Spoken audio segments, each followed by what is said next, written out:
Can you guys hear me now? Yes, thank you. My goodness golly. Friends, we have done like 5 of these now, and Karen can contest. We've never had an issue, and today is the day. I am so sorry. Well, I started off by saying 1, happy Friday, 2, happy Memorial Day, and then a small snippet about me.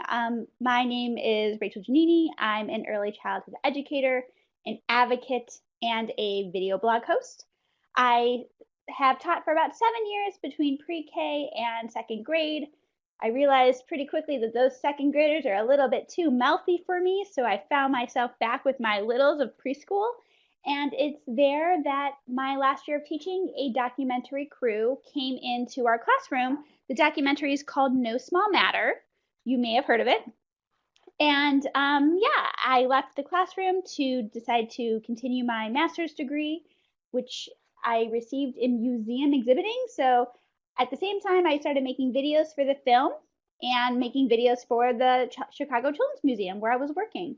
And it was really this idea of how can we take activities that we do in spaces, be it schools or be it a museum, and how can we translate that into the home environment? The videos I was doing for the No Small Matter was basically those same things. How can we do activities at home with our kiddos that are developmentally appropriate and really interesting? Well, then obviously the pandemic hit, and much like most people, I was trying to figure out what can I do? How can I be of any assistance? I cannot sew.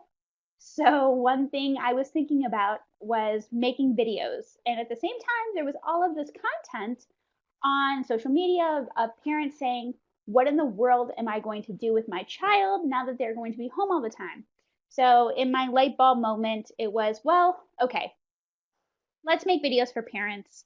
So what we're going to watch today is a series that today will be episode 43 of Quarantined with Rachel. And the purpose of these videos is to take those activities that we do in the classroom every day, but translate them into the home environment. So that means a couple of things for you. One, the exact activity that you're going to see may not be applicable. You may think, oh, I can't do that in my classroom. Okay, well, no worries.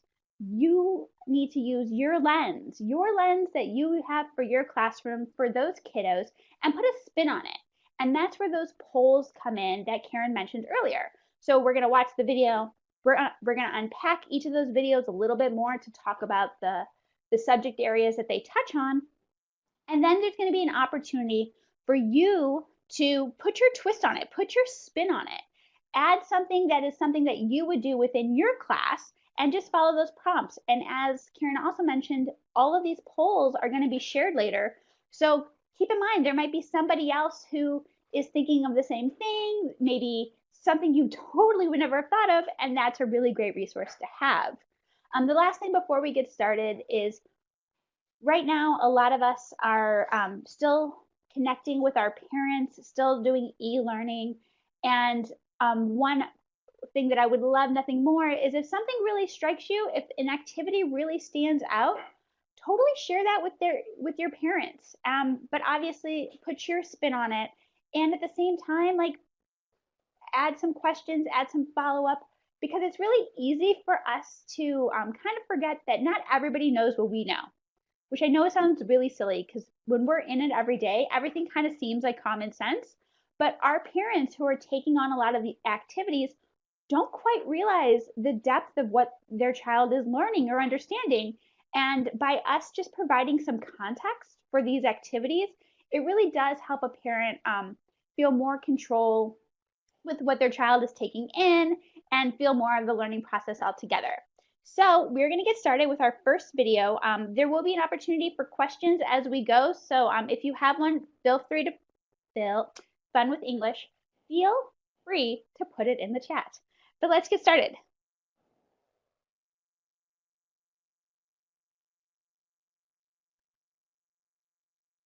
It's time to rhyme. Rhyming is a literacy skill. Just think of stories like Jack and Jill. Rhyming teaches children how literacy works. by helping them identify sounds within words and preparing them to make predictions when reading later. You didn't think I was going to rhyme the whole time, did you?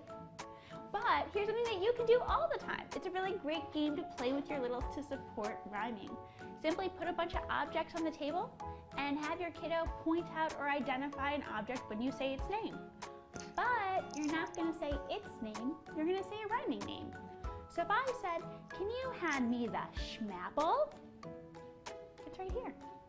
What about that cat? Hand me the hat.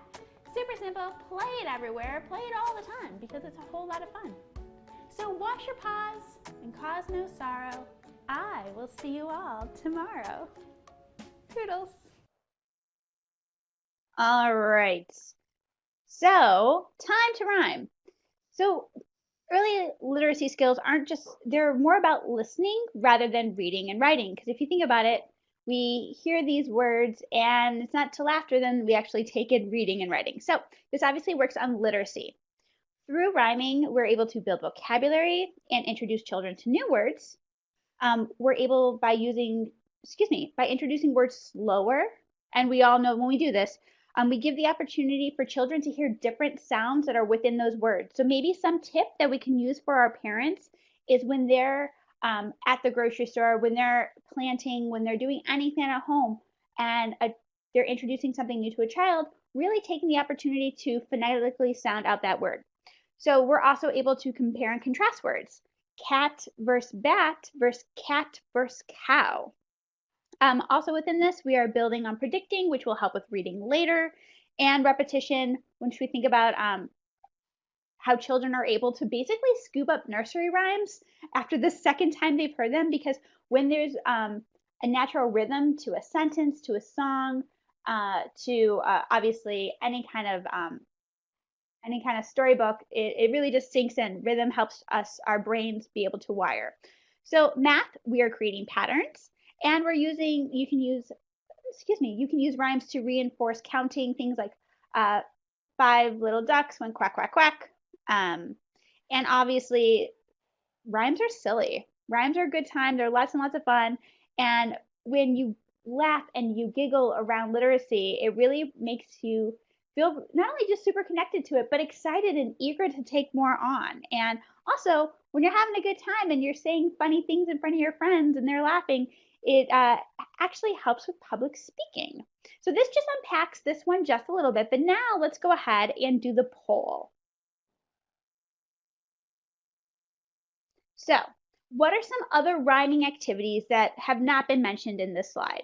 So other than talking about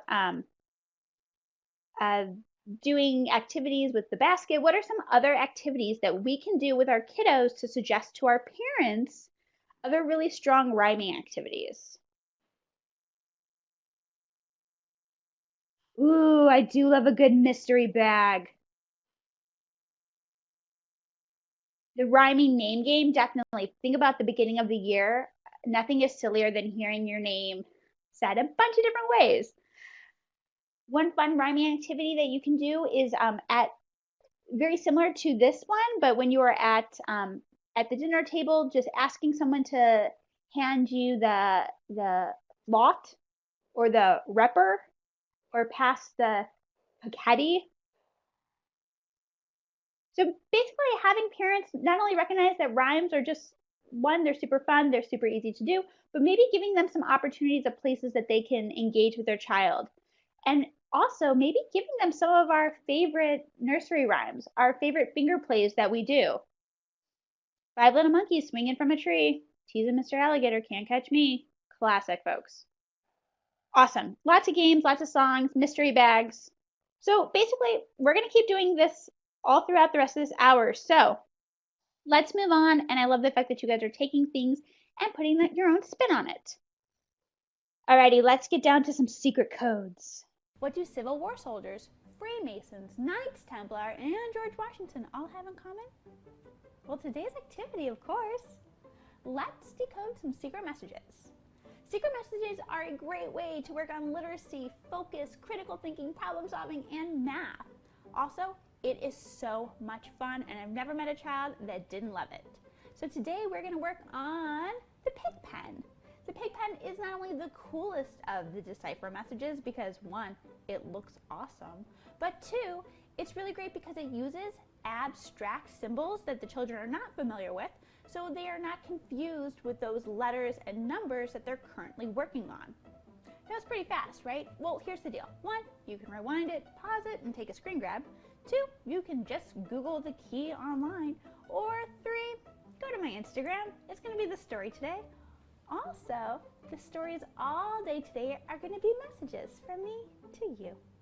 So wash your paws, be incredibly kind, and I will see you tomorrow.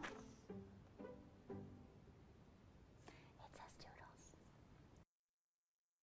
All right, I do not know about you, but if you think back to your 13, 12-year-old self, making up fun, rando languages to talk with your friends, sending secret messages. I may be dating myself, but in the 90s, it was awesome to take a message and roll it up in a big pen and hand it to somebody. Like, there's just something really fun about engaging secret message style. And so I wanted to take this on because secret messages actually work a lot of different skills. Hidden messages are a great way for children to really take time and focus on those specific letters. If you think about that, what that entails, when you use a cipher to be able to go back and forth, really makes you focus on that single letter, and then as you're building out that word, there's sounding out. So it is like a hyper literacy focus activity. So there's encoding and decoding, which, like I said, reinforces the idea that every symbol has meaning. And when you use that cipher to decode a message, you really do focus on that specific letter, that specific sound, and then you're able to also see repeating patterns, which is incredible.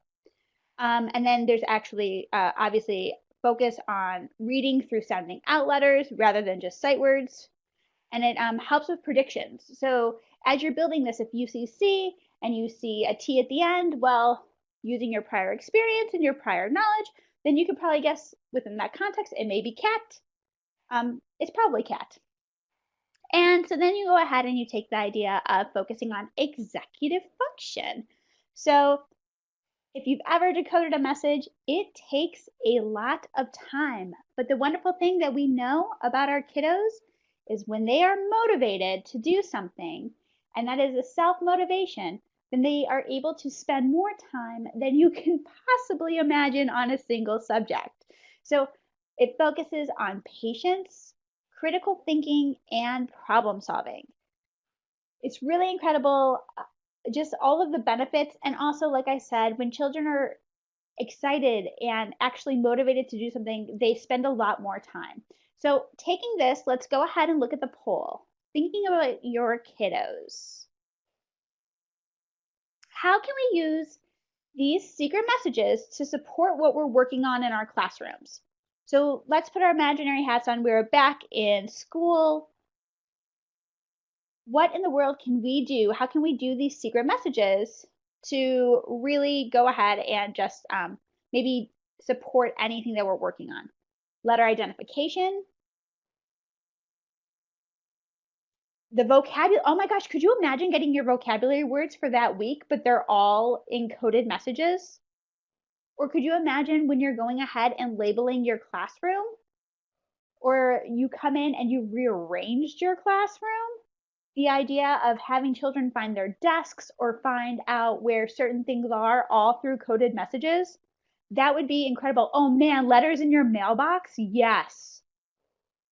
I love this.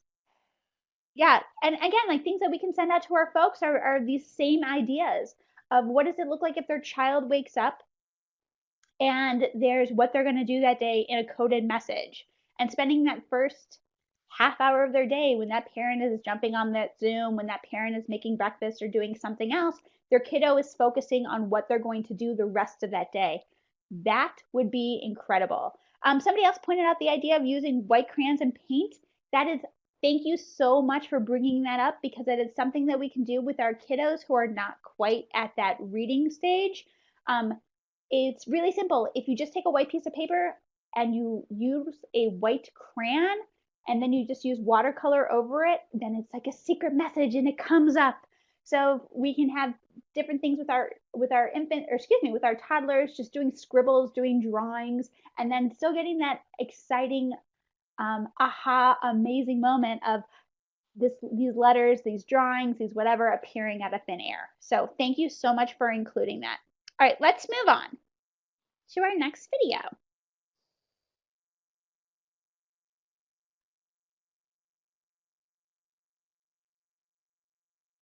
Oh, my bad. There we go.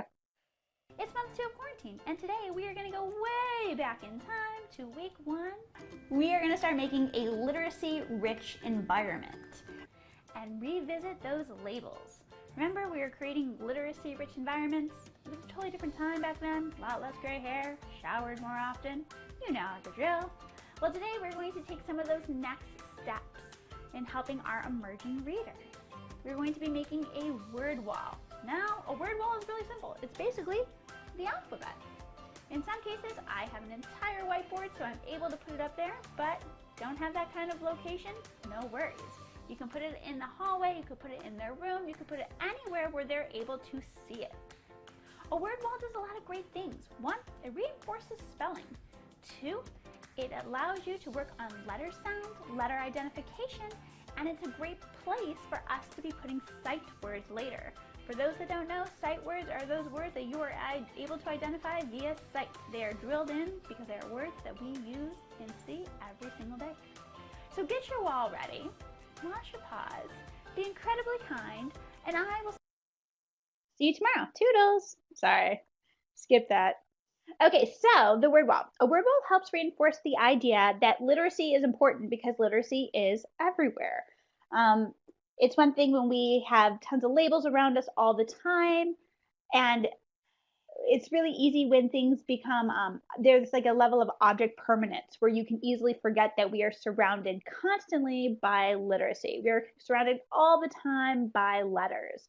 So when we take a word wall, we really reinforce that these letters exist all within our space. So a word wall can look like a couple of different things. As you saw, I have one on a big wall in my office, but not everybody has that kind of real estate. So utilizing a hallway or really utilizing their bedroom or their major play space, because the idea is that you want these words to be surrounding them at all times. So this level, let's unpack this a little bit further. So we mentioned obviously this literacy. A word wall is really great when establishing those high frequency words, those popular those sight words, and it as those words that we see every day, so our kiddos can just immediately start taking those in. It builds phonetic awareness and spelling. It helps works on syllable practice by clapping or snapping as you put them up, and it shows relations between words, which will help with reading. Some other activities that you can do for this, because as I put this up, I always try to keep these videos really short, but I get very excited about other things we can expand upon. One, always make sure that these are in their room at their eye level, because if it's not, it doesn't really do much good. And making sure that this is a living wall. So what I mean by that is when you are done with that box of cereal, when you are done with that label, when you find something new, being able to pick it up, cut it out, which would be great because you're also working on those fine motor scissor skills, or writing a label for it and then putting it on that wall. So the one thing I do really love about this is the fact of, like, we all see this, especially when we have our word walls up all year long. It is really great because as children become super familiar, there's always this rotation of words, adding words, subtracting words that are now like back pocket words. And it's really, really fun to have children be able to just continue to curate this thing that lives within them. So obviously there's some games you can play while the kiddo's there working on what are the, like, clustering synonyms and antonyms, characters, talking about maybe pulling 5 things out and then creating a story around those words. Lots of different things that we can suggest to our parents. Now, the one thing I really do want to keep in mind is this is a really great activity that our parents can do. So if we are going to be doing teaching from home for a while, then making sure that they are surrounded by literacy is great. And this is essentially, it's a free activity, folks. All you need is some paper and some tape and something to write with, and that's it. So, if you think about if you haven't seen these videos before, one thing that we talked about early on is that very initial step before making the word wall is labeling everything in the house, treating the home just like we do the classroom. So that means labeling the drawers, the bedroom, the bathroom, everything, and making sure that the child is being surrounded by literacy, and then ultimately putting those things up onto the word wall. So that was a little bit of a backstory. I'm talking really fast. Okay, let's go ahead and look at the next poll. All right, so what other activities can we do using this word wall? Or what suggestions can we make to parents to help them identify what, when to add new words? So there's two different questions here. So the first one is, what other activities can we do with this word wall? So let's just answer that really fast. Word of the day. Yes, thank you so much. Word of the day. Adding rhyming words. So let's say you've gone ahead and you've been playing those rhyming games at dinner. Well, maybe putting those into a different color. When you find words that rhyme, maybe putting a sticker on it. Putting family members on the words, or excuse me, putting family members' names on the words and counting them out. Every time that you guys can pick up something with prints, so suggest to parents, like when you get those mailers that you are not really using in your mail, instead of just throwing them out, having your kiddo maybe identify picking a letter of the day. Find every letter today that starts with N, or excuse me, find every word today that starts with N. Find every word today that starts with S, and really becoming hyper focused on just that letter. Like, why can't we do all of these things at home? We do them in school. They seem totally effortless in the school classroom. It can be no different within the home classroom. Okay, so the next part of this question is, what suggestions can we make to parents to help them identify when to add new words? Because it's going to be really easy for parents to just be like, okay, let's just find all these letters and put them up. What are some of the things that we can tell our parents to suggest to them when to put up a word? So for example, I would say after you read a story. After you read a story would be a really great time to maybe pick out a couple of characters, or if you're working on a very specific letter and you're working on the letter Q and your story happens to have a queen in it, that would be a really great opportunity to insert that word into the word wall. So, maybe making a new vocabulary word. Maybe making a new word. If anybody happens to remember Pee Wee Herman's Playhouse, the idea of every time you say lamp, everybody just freaks out and goes, ah, lamp. So maybe making a word of the day, and that's the word that can go on the word wall. So seriously, folks, there's a lot of rich activities here. I've been scrolling 4 times. So when Karen sends this out to you, if there's something that really resonates with you, if you think, oh, my parents would love this, put those suggestions out to them, because everything that they do at home is just going to benefit us when they are back in the classroom. All right, let's keep dancing. Oh, wait, this would help first. We are midway through the month and the week.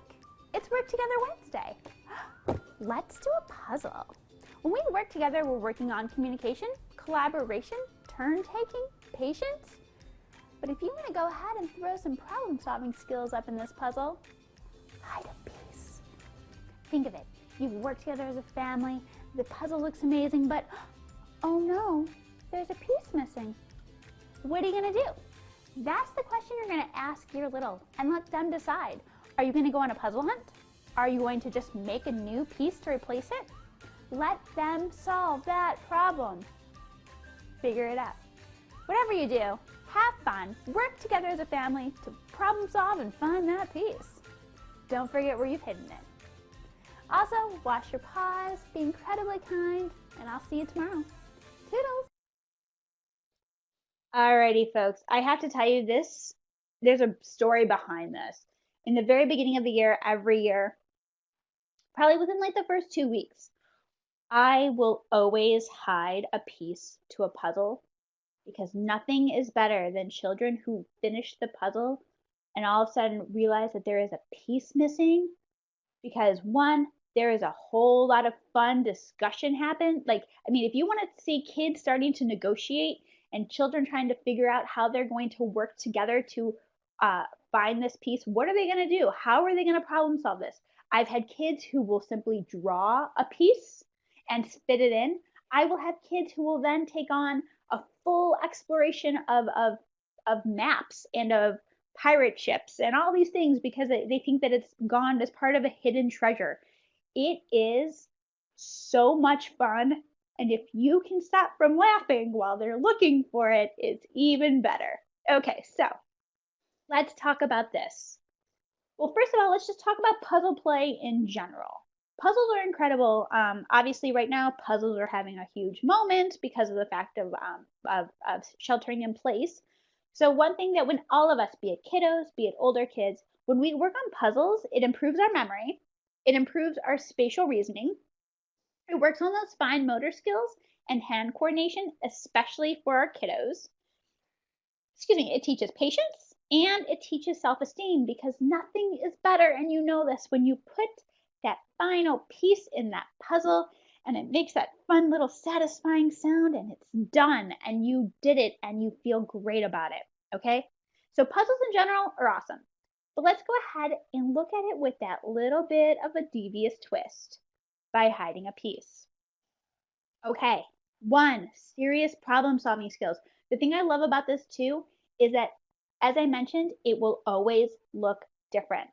Children come to our classroom with very different experiences, and one of the worst things we can do is assume that they won't be able to figure something out or underestimate them in any way. We know this. Our children are creative, and this is a perfect creative exercise. So it helps them develop different strategies because let's say a kiddo who would never have thought of drawing a piece is suggested by one of their classmates. Well, then they've learned something. They realize that that is a way. There's reasoning skills. They're building resilience. And think about how good that feels when you actually work together. You either find the piece or you've made a new piece and that puzzle is actually finished. That puzzle is not just an activity that day then. It's almost like this milestone that they did something together. It again focuses on creativity and it's definitely big on cooperation because I'm obviously if a kiddo is at home, this is something that a parent can do just with that one child. But if there are siblings or we're in a classroom environment, then this is even better because of the fact that it really does take a lot of negotiation. There's a lot of communication involved.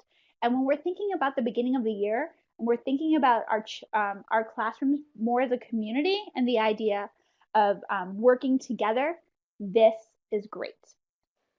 Alrighty, so let's go ahead and let's look at this poll. And again, as I said, always say, keep in mind your kiddos. So, what other activities can we suggest to our parents? So think of the home environment that supports team building and problem solving. So this is just one activity that we can do that really focuses on these two things.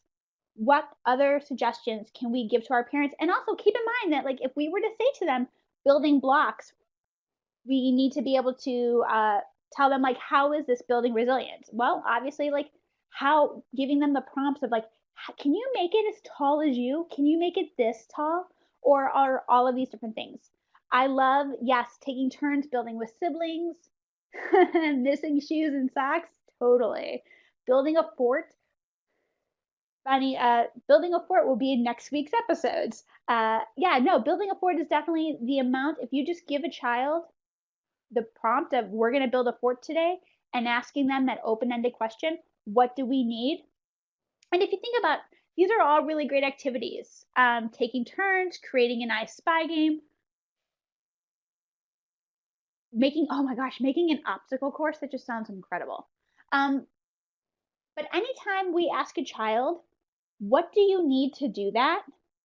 That is immediate problem solving. And if you were to do this with more than one kiddo, what do we need to do that? So if they are talking about, even if you were to get a bunch of cardboard out and ask them, oh, what do you guys plan on making? What do you need to do that? Well, again, one kid's idea may be totally different than the other kid's idea. So being able to have them compare, contrast, work on all of this higher order thinking. So Guys, these are some really incredible ideas. Please, please make a point later to look at them. And let's move on.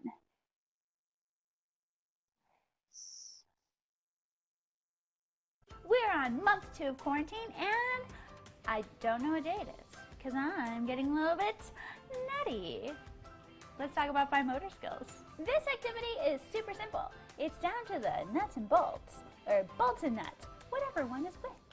If you have this hardware at home, it's actually a really great tool for our littles, get it tool, to work on fine motor skills and concentration and focus and executive function. Go ahead though, if you are doing this with super littles, make sure that you are very close by because these are choking hazards. So be mindful of that. Also, be close by because it's a lot of fun and really soothing and calming, and you're going to want to be there too.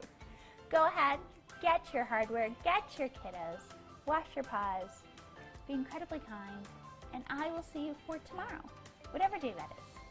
Toodles! All right, friends.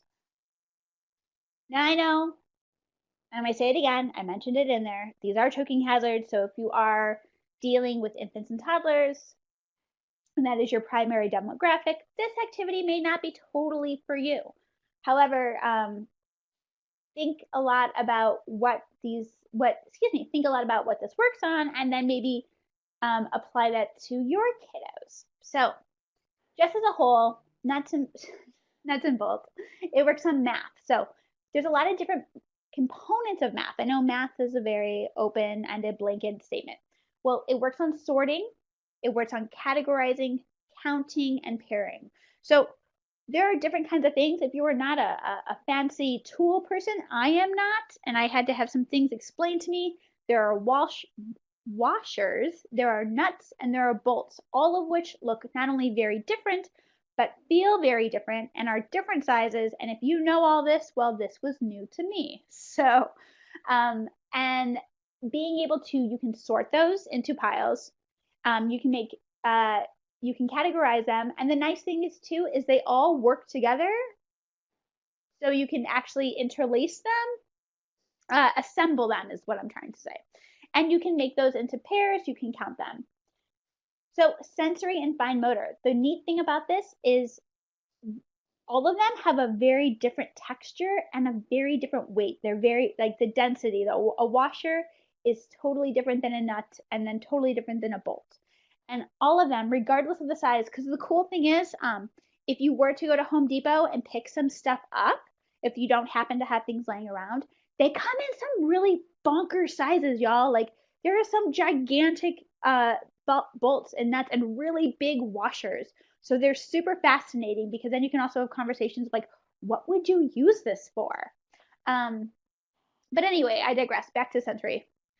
So twisting, pinching, works all those really great fine motor skills that our kiddos will need later when it comes to writing. So think of it as just a fun sensory exploration without having a sandbox or water.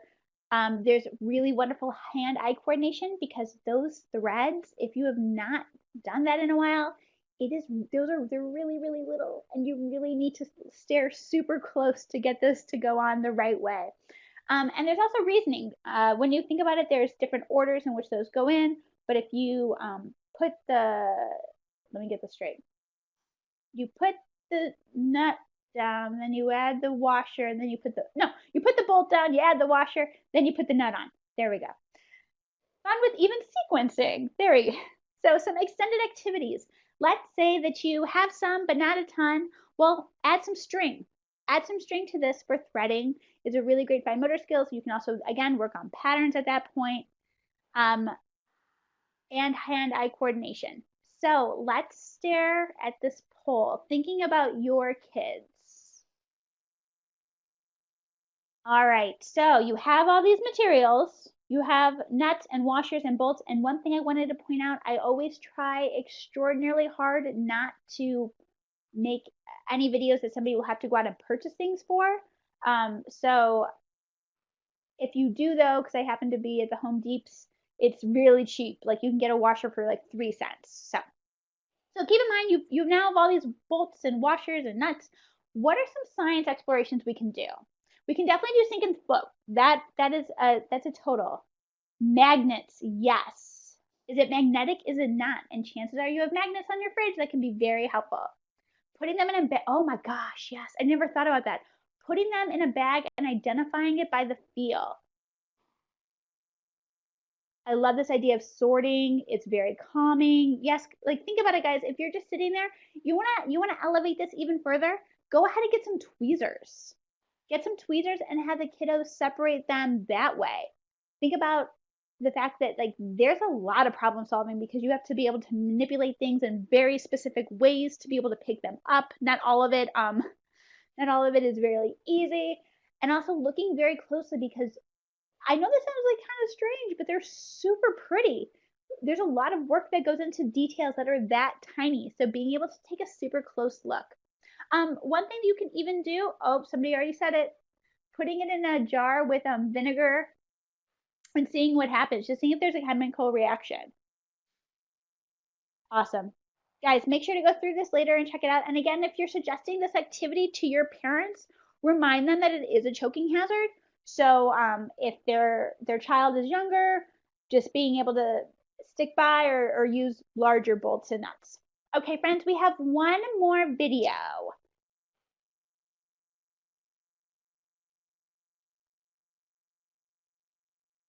What do I want to do today? Talk about choices. When we give kids choices, we're giving them a sense of autonomy, a sense of control. And in times when things can seem uncertain, a sense of control is extremely comforting. So not only are choices providing a sense of comfort, they're developmentally appropriate. They allow a child to think outside themselves. They're problem solving, they're critically thinking. Huge, right? But these choices need to be both authentic and realistic. And what do I mean by that? Well, if you went up to your very imaginative 3-year-old and said, "What do you want to do today?" and they said, "I want to go to Disneyland." Well, we both know that's not going to happen. So maybe giving them choices that are attainable.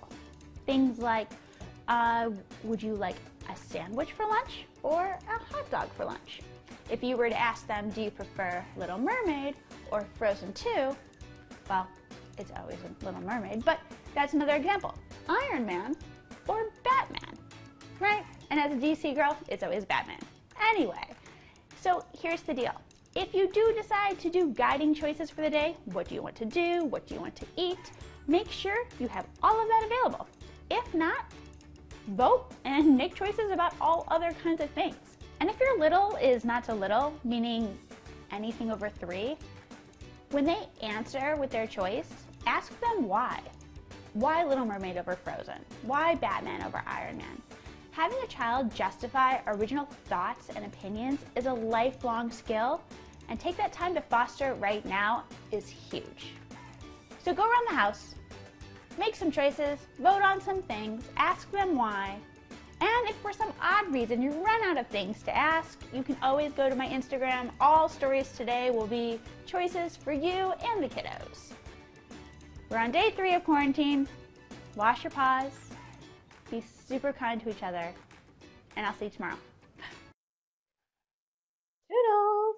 Oh man, day 3. So long ago, friends. March was forever ago. All right, choices. So here's one thing that I definitely, this is going to segue really nicely into what we're going to wrap up with.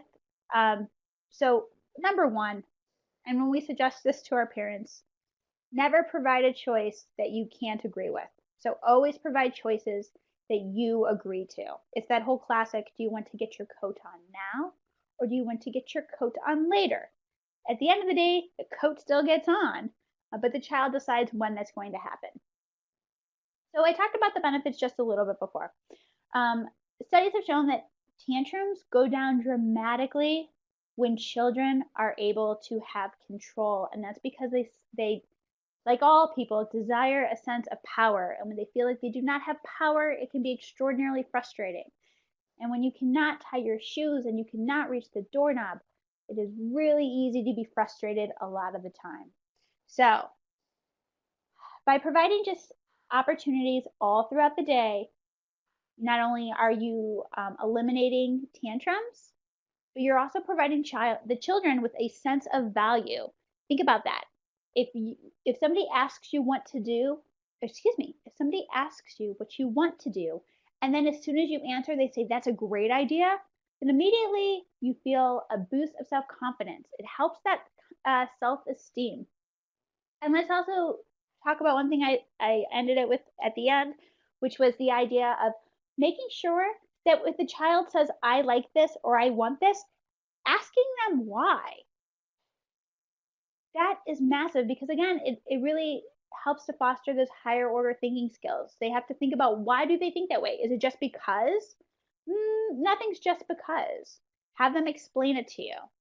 So this also teaches problem solving and forward thinking. A child needs to be able to see into the future if they decide they want to go for a walk now, knowing it's going to rain, what might happen. And it teaches them responsibility.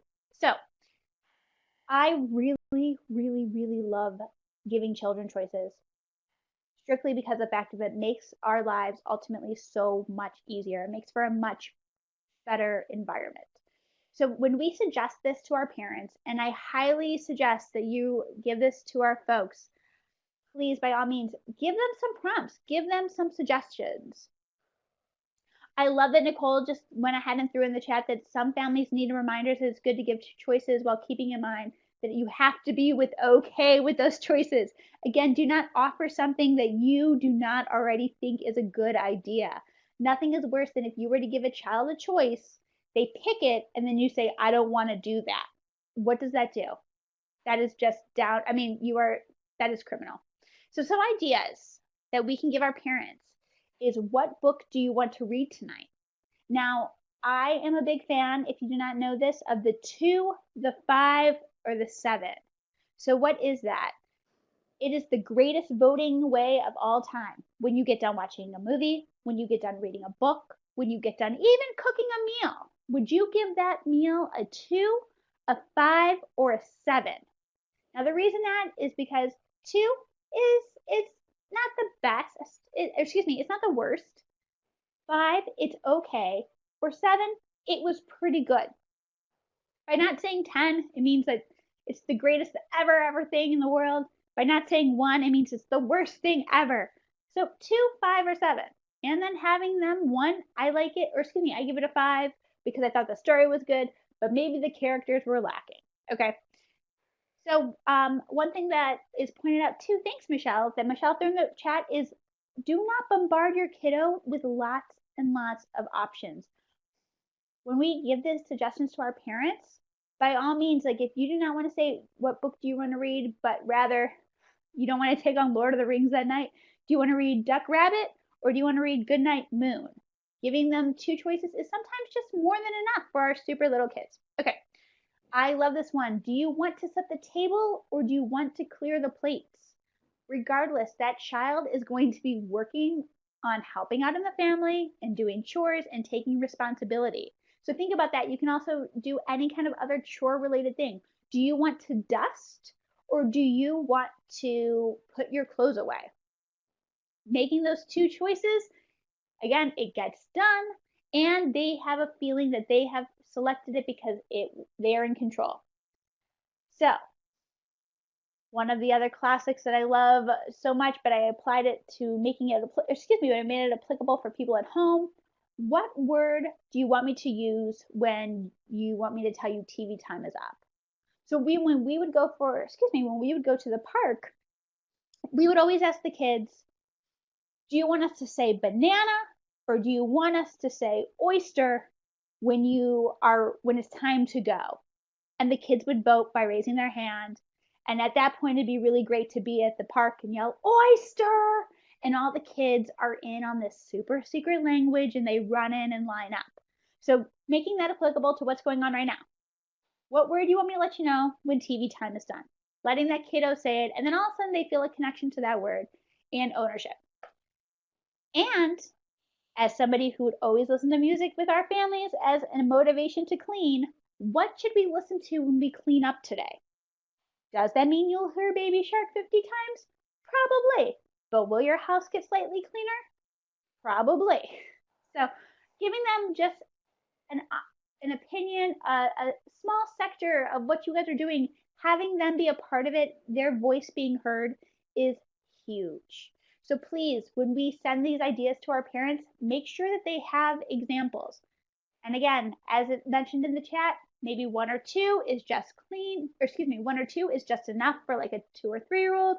And also, please never ever give a child a choice that you are not okay with. All right, so let's look really quickly at this poll.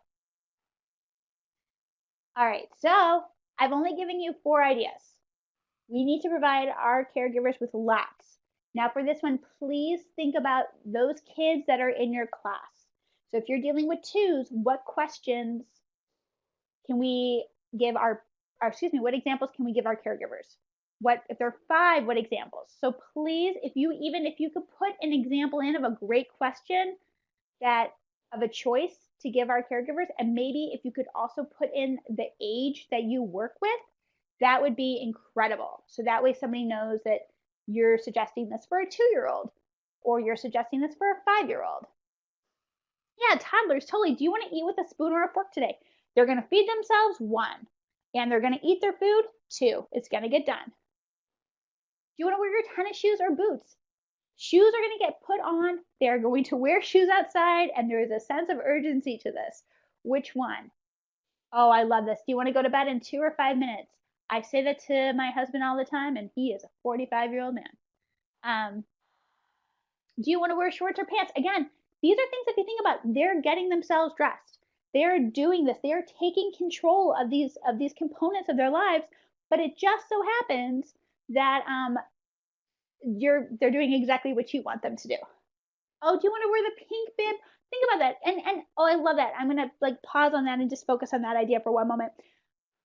When we think about our kiddos that are not talking yet, and we think about serve and return, being able to hold up to, like, we are obviously like encouraging our parents to talk to our kids all the time, and using choices as a serve and return moment is huge. Let's say you have a pink bib and you have a blue bib.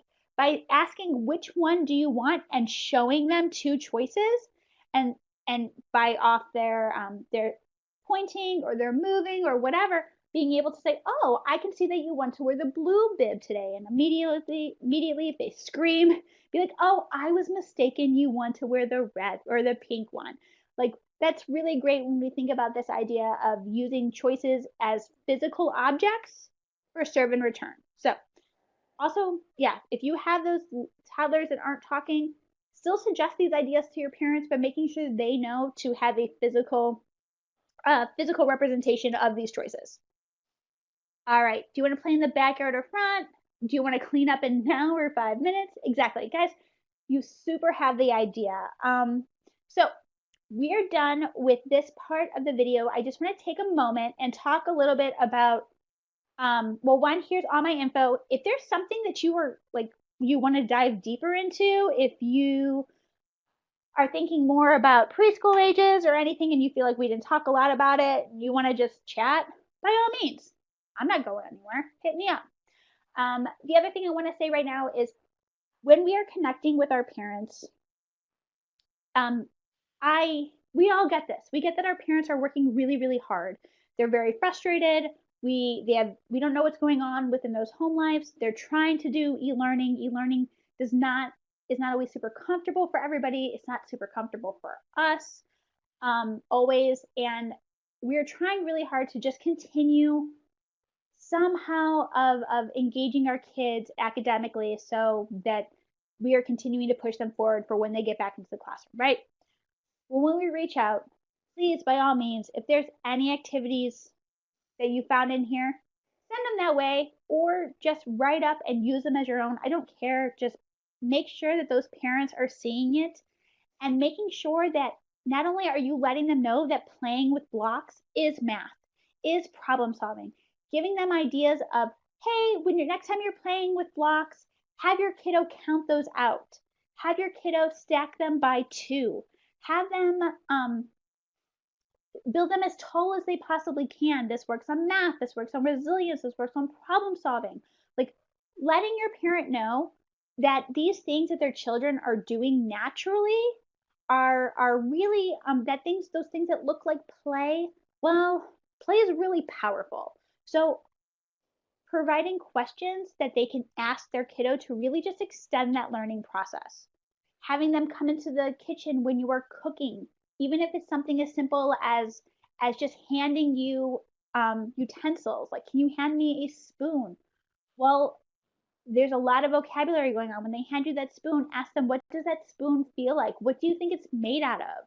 Do you think it would sink or float? We did sink or float the other day. Like, really give our parents a lot of questions that they can ask, because questions do not cost them anything. Questions also do not really involve a whole lot of time, something that they may not have right now.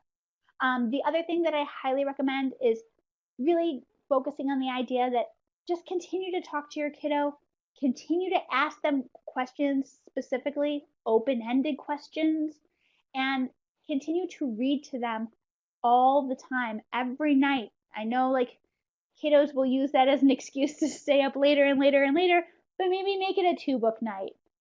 It's a Friday, maybe make it a 3 book night. Like, the more literacy, the better, because we really do want our kids to be in the best spot when they get back into the classroom.